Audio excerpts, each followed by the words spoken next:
Good morning dear student. Our today topic is fission of a covalent bond. Okay, हम लोग आज पढ़ने वाले स्टूडेंट के होमोलैटिक फिजन क्या होता है, हेट्रोलैटिक फिजन्स क्या होता है। ओके, तो अगर आपने चैनल को सब्सक्राइब नहीं किया तो पहले जल्दी जल्दी सब्सक्राइब कर लें।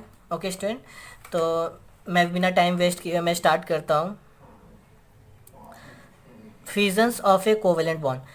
When the two atoms joined by a covalent bond uh, are separated, the process is termed fissions or cleavage of bond. The fission of a covalent bond can take place in two ways depending upon the nature of the given compound, the nature of attacking reagent and the reactions conditions. Basically student क्या है, कोई covalent bond का fission या फिर cleavage, bond का covalent bond का टूटना, वो कोवलेंट बॉन्ड जो टूटता है वो टू वेज में टूटता है।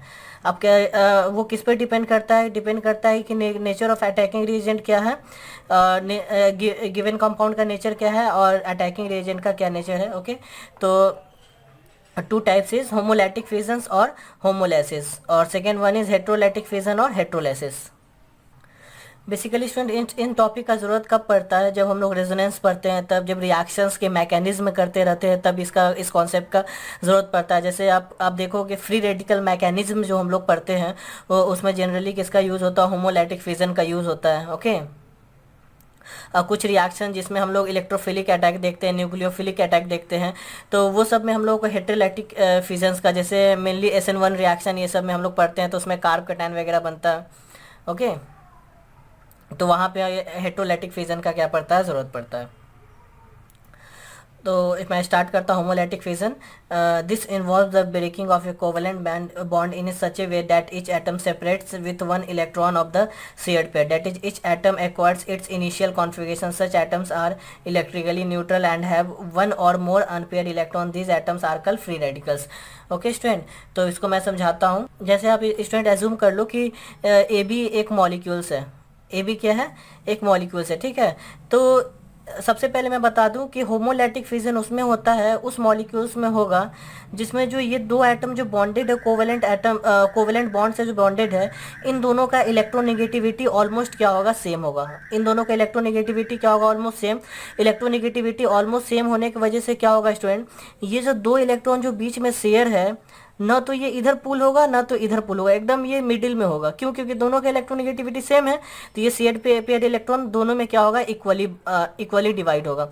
तो होमोलैटिक फिजन में क्या होता है, ये बॉन्ड इस तरह से टूटता है और इस तरह से, एरो का डायरेक्शन दोनों साइड में जाएगा, और इसके पास एक इलेक्ट्रॉन आ गया, इसके पास एक इलेक्ट्रॉन, मतलब ये जो इलेक्ट्रॉन को यूज़ किया था बॉन्ड बनाने के लिए, ये जो जिस इलेक्ट्रॉन को यूज़ किया था बॉन्ड बनाने के लिए, वो दोनों के दोनों क्या हुआ? सेपरेट हो गया। मतलब वो दोनों फिर से पहले शुरुआत वाला स्टेट में आ गया। जैसे क्लोरीन, क्लोरीन का आउटर मोस्ट शेल में कितना इलेक्ट्रॉन होता है? 7 इलेक्ट्रॉन होता है। क्लोरीन का आउटर मोस्ट शेल में कितना इलेक्ट्रॉन होता है? 7। तो एक इलेक्ट्रॉन बॉन्डिंग में पार्टिसिपेट कर लिया तो इसके पास अब कितना इलेक्ट्रॉन बच गया? 3 लोन पेयर बच गया, ठीक है। अब जब इसको होमोलैटिक फिजन होगा, इस तरह से होमोलैटिक फिजन होगा, तो क्या होगा स्टूडेंट, यहाँ पे भी 7 इलेक्ट्रॉन हो गया, यहाँ पे भी 7 इलेक्ट्रॉन। अब डॉट करके किस दिखा रहे? 3 लोन पेयर क्या है? 3 लोन पेयर जो हाइड है, ठीक है ना। और ऑड इलेक्ट्रॉन जो है, ऑड इलेक्ट्रॉन को बेसिकली किससे दिखाते हैं? डॉट से दिखाते हैं। जैसे ये एच टूट जाएगा तो ये इस तरह से हो जाएगा। अब बात है कि स्टूडेंट ये टूटता क्यों है? अब इसका भी रीज़न क्या है स्टूडेंट? होता क्या है कि यहाँ 3 लोन पेयर और यहाँ भी क्या है? 3 लोन पेयर। अब ये तीनों 3 लोन पेयर होने की वजह से इन दोनों में रिपल्सन काफ़ी अच्छा होता है, और रिपल्सन काफ़ी अच्छा होने की वजह से ये बॉन्ड क्या हो जाता है? वीक हो जाता है और बॉन्ड टूट जाता है। जैसे एच जैसे यहाँ पे तो लोन पेयर नहीं है, फिर भी क्या हो जा रहा है? कुछ एनर्जी देने पे ये क्या हो जाएगा? ब्रेक हो जाएगा। अब जैसे ऑक्सीजन का बात करें तो यहाँ पे भी क्या है? दो लोन पेयर है, तो रिपल्सन की वजह से होमोलैटिक फिजन इस तरह से हो जाएगा, ठीक है ना। अब आप लोग बोलोगे सर आरओ वाला बॉन्ड क्यों नहीं हुआ, टूटा? तो आरओ वाला बॉन्ड पोलर बॉन्ड होगा। पोलर मतलब क्यों? क्योंकि ऑक्सीजन का इलेक्ट्रोनेगेटिविटी कार्बन से क्या होगा? ज़्यादा होगा, तो उसमें हेट्रोलैटिक होगा, होमोलैटिक नहीं होगा, ठीक है। अब हम लोग जानते हैं कार्बन हाइड्रोजन का इलेक्ट्रोनेगेटिविटी ऑलमोस्ट सेम होता है, कार्बन का 2.4 और हाइड्रोजन का 2.1, तो यहाँ पे भी होमोलैटिक फिजन हो जाएगा। अब यहाँ स्टूडेंट ऑक्सीजन और क्लोरीन का हम लोग इलेक्ट्रोनेगेटिविटी ऑलमोस्ट क्या ले रहे हैं? सेम ले रहे हैं, तो होमोलैटिक फिजन हो जाएगा। ओके। और यहाँ पे पीएच और सी का बॉन्ड अगर टूटता है तो पीएच डॉट बन जाएगा, और यहाँ पे एक डॉट आएगा, यहाँ पे एक डॉट आएगा, और एक डॉट मिलके क्या बना देगा, यहाँ पे जो डॉट आएगा और यहाँ पे जो डॉट आएगा वो दोनों मिलके क्या बना देगा, डबल बॉन्ड। मतलब कौन सा गैस बाहर निकल जाएगा, CO2 गैस। CO2 गैस बाहर CO2 गैस बाहर निकलने की वजह से CO2 गैस बनने की वजह से भी ये क्या हो जाता है, रिएक्शन फॉरवर्ड डायरेक्शन में क्या हो जाता है, फेवरेबल हो जाता है। ओके, तो फिर से हम लोग एक बार होमोलैटिक फिजन का डिफिनीशन देख लेते हैं। This involve breaking of a covalent bond in such a way that each atom separate with one electron of the shared pair. That is, each atom acquires its initial configuration. Such atoms are electrically neutral and have one or more unpaired electron. Electrically neutral होता है और आप देखें ही है, और एक या दो unpaired electron होता है, one or more unpair electron. These atoms are called free radicals. उनको हम लोग क्या बोलते हैं, free radicals. Such type of fusion usually occurs in non polar bonds. Non polar bonds में होता है when both the atoms linked by the covalent bond have nearly the same electronegativity. Same electronegativity होता है almost. अभी मैं बताया था आपको, homolytic fission is most common mode of fission in vapour phase. Basically होमोलैटिक fission जो स्टैंड होता है, मॉलिक्यूल जो मोस्ट कॉमनली कहाँ होता है, जब मॉलिक्यूल्स किस में होता है, वेपर फेज में होता है। And generally initiated by high temperature ultraviolet, UV मतलब क्या है, ultraviolet radiations, and by the presence of organic peroxide. तो ये फ्री रेडिकल किसके प्रेजेंस से बनता है, हाई टेम्परेचर हो, अल्ट्रावायलेट रेडिएशंस हो, या फिर कोई ऑर्गेनिक पेरोक्साइड हो। पेरोक्साइड तो आप लोग समझते हो, पेरोक्साइड मतलब क्या होता है, जिसमें ओ लिंकेज हो। ओके, तो प्रेजेंस ऑफ ऑर्गेनिक पेरोक्साइड, तो इन सब के प्रेजेंस में क्या होता है, फ्री रेडिकल्स बनता है। ओके, यहाँ देखो कि स्टूडेंट ये जो सेपरेट हुआ है, ये दोनों क्या है, न्यूट्रल। ये सब क्या है, न्यूट्रल है, और एक रेडिकल है, फ्री रेडिकल इसको बोलते हैं। ठीक है ना। हेट्रोलैटिक फिजन में क्या होगा स्टूडेंट, कटायन या अनायन बनेगा। ठीक है ना, देखते हैं हेट्रोलैटिक फिजन। सबसे पहले मैं इसको बता ही देता हूँ एग्जांपल। अब यहाँ देखेंगे स्टूडेंट, कार्बन और क्लोरीन में क्या है, इलेक्ट्रोनेगेटिविटी का डिफरेंस काफ़ी ज़्यादा है। इलेक्ट्रोनेगेटिव डिफरेंस की वजह से क्या होगा, ये जो दो इलेक्ट्रॉन है, ये यहाँ पे नहीं होगा, ये बिल्कुल क्या होगा, कुछ इस साइड होगा। इस साइड क्या होगा, शिफ्टेड होगा। इस साइड क्या होगा, शिफ्टेड होगा। अब इस साइड शिफ्टेड होने की वजह से इस पे कौन सा चार्ज आएगा, डेल्टा माइनस, इस पे कौन सा चार्ज आएगा, डेल्टा प्लस। अगर कोई रिएजेंट इसके साथ आता है, मान लेते हैं कि कोई रिएजेंट आया जिसपे प्लस चार्ज है, मान लेते हैं कोई रिएजेंट आया जिसपे प्लस चार्ज है, तो वो Cl माइनस को निकाल के क्या करेगा, ले जाएगा। क्यों, क्योंकि ये बॉन्ड ऑलरेडी पोलर है, इस पर डेल्टा माइनस चार्ज ऑलरेडी है, तो इसको Cl माइनस बनाने में ज़्यादा टाइम नहीं लगेगा, क्योंकि इसमें माइनस चार्ज तो पहले से है।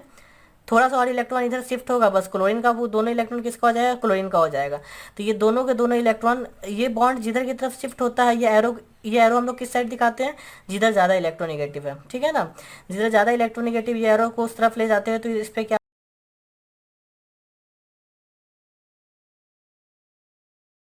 देखेंगे, कार्बन ऑक्सीजन में कौन सा ज़्यादा इलेक्ट्रोनेगेटिव, ऑक्सीजन। तो एरो किसके तरफ जाएगा, ऑक्सीजन की तरफ। तो ऑक्सीजन पे नेगेटिव आएगा, कार्बन पे क्या आएगा, पॉजिटिव आएगा। और मैं बता दूं, यहाँ पे एक सिग्मा बॉन्ड था, डबल बॉन्ड में एक सिग्मा बॉन्ड था और एक पाई बॉन्ड था। तो जब भी मल्टीपुल बॉन्ड हो, दो बॉन्ड हो, तो हमेशा पाई बॉन्ड ब्रेक होता है, सिग्मा बॉन्ड ब्रेक नहीं होता है। क्योंकि पाई बॉन्ड इसलिए ब्रेक होता है क्योंकि pi bond is waker then sigma bond. Okay, तो मैं इसको एक बार definition in such a way that both the electrons of the shared pair are carried away by one of the atoms. दोनों electron जो होता है वो कोई एक एटम खींच के ले जाता है। जैसे यहाँ पे क्लोरीन दोनों इलेक्ट्रॉन को क्या किया, ले गया। This type of fission occurs when the two atoms differ considerably in their electronegativities. अगर इलेक्ट्रोनेगेटिविटी में काफ़ी ज़्यादा डिफरेंस है तो इस टाइप का फ्यूजन होता है। Heterolytic fission leads to the formation of charge और आयनिक स्पीसीज। हेट्रोलाइटिक फ्यूजन जिसमें होता है वो क्या बनाता है, चार्ज स्पीसीज बनाता है। One having positive charge and another having negative. एक के पास पॉजिटिव चार्ज होता है, दूसरे के ऊपर क्या होता है, negative charge. This type of fission occurs most readily in A polar covalent bond. अभी आप देखोगे तो ये कौन सा बॉन्ड था, ये पोलर कोवेलेंट बॉन्ड था। पोलर क्यों था, क्योंकि इसके ऊपर डेल्टा माइनस था, इसके ऊपर डेल्टा प्लस था। पोलर बॉन्ड क्यों, क्योंकि यहाँ पर डाइपोल क्रिएट हो रहा है। Plus minus when two opposite charge, when two small opposite charge separated at small distance then it creates dipole. तो यहाँ पे दो अपोजिट चार्ज स्मॉल चार्ज है जो सेपरेट है एक दूसरे से तो यहाँ पे क्या हो जाएगा, डाइपोल क्रिएट हो जाएगा, ठीक है ना। और इसमें अगर बात करो केमिस्ट्री में जो डाइपोल मोमेंट का स्टूडेंट डायरेक्शन होता है वो क्या होता है, प्लस से माइनस की तरफ, इस तरह से हम लोग दिखाते हैं, प्लस से माइनस की तरफ, ठीक है। और ये एरो इस तरह से हम लोग दिखाते हैं, तो इस तरह से इसमें डाइपोल मोमेंट होगा, इसकी वजह से ये बॉन्ड क्या हो जाएगा, पोलर हो जाएगा। पोलैरिटी वगैरह किससे चेक करते हैं, डाइपोल मोमेंट से ही तो चेक करते हैं। This type of fission occurs most readily in polar covalent bond and it is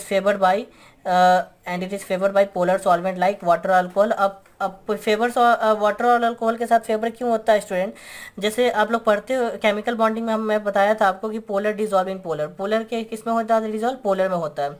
अब इसका मतलब क्या है कि अब जैसे इसको आप इस कंपाउंड को जैसे वाटर में रख दिए, वाटर में क्या है स्टूडेंट, वाटर में क्या है, ऑक्सीजन के ऊपर डेल्टा माइनस है, इसके ऊपर क्या है, डेल्टा प्लस। तो इसके पास भी माइनस प्लस चार्ज है, इसके पास भी माइनस प्लस चार्ज है। तो जैसे इसको पानी में आप रखते हो तो माइनस वाला किससे अट्रैक्ट होने लगेगा, प्लस वाले के साथ। अब प्लस वाला किससे अट्रैक्ट होने लगेगा, माइनस वाले के साथ।